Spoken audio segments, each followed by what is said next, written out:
As a family, I think we're just gonna try to get like that servant's heart. We like to do everything anonymously. I don't know why, but it's gotten a little too out of hand because we were eating at this Chinese restaurant once and we were paid for this little old couple. Well, the lady figured it out before we got completely away and she chased us across the parking lot and it traumatized Harley.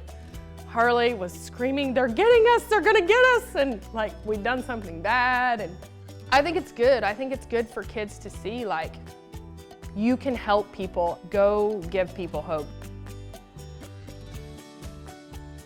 So my story starts on August 12th of 2012. I don't remember that date because it was going to be the pivotal date of my Singular journey. I remember it more as it was a day like my whole world imploded. Gotten some really bad news that I knew was gonna affect my marriage. It was gonna wreck my family. I was devastated and I was broke. I had been broke. I was working in a lab and at that point I knew there was just nothing I could do to save my family, my marriage.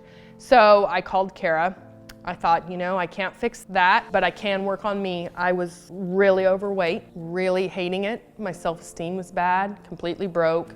And Kara was probably one of the only people that really knew where I was at that time.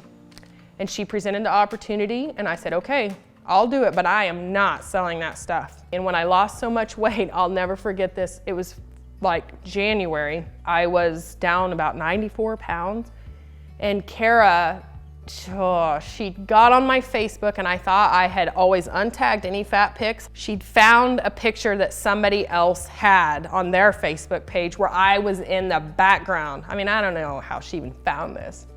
She takes this picture, she makes her own little collage, she slaps it up on Facebook, tags me in it.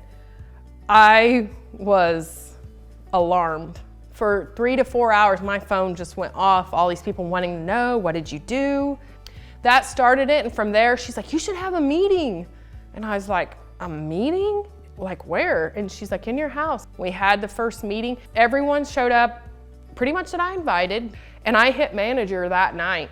And I started the next day a group called Robin's Zing Team. Because I always felt real comfortable with the products and like coaching, because like I knew exactly what I'd done to lose weight. So I was totally cool with that. And I started kind of taking some ownership.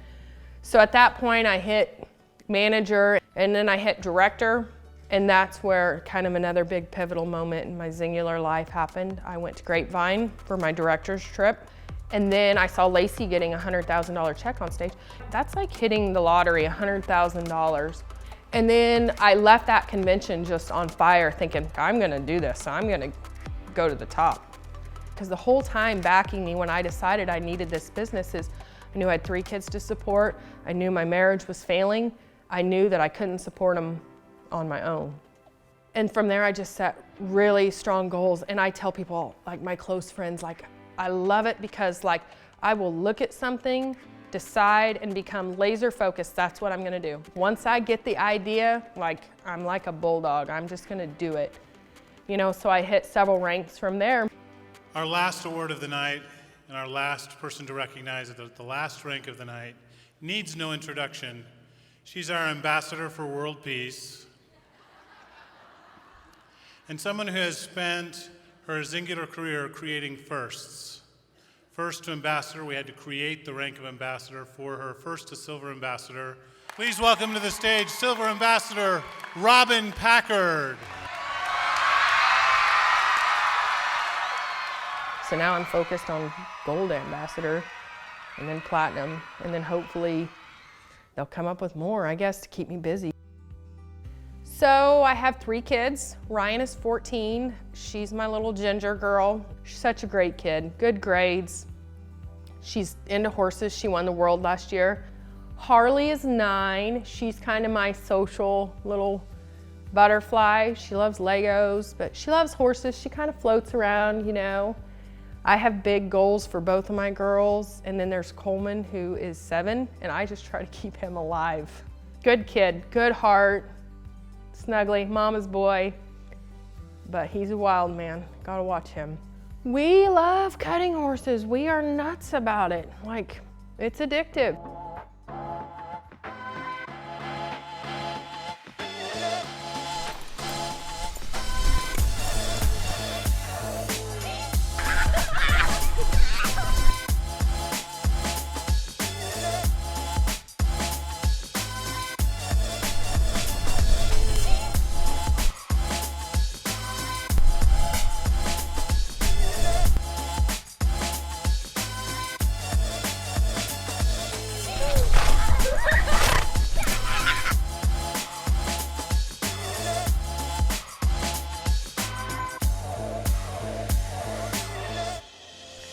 I think if Singular wouldn't come into my life, I would still be overweight.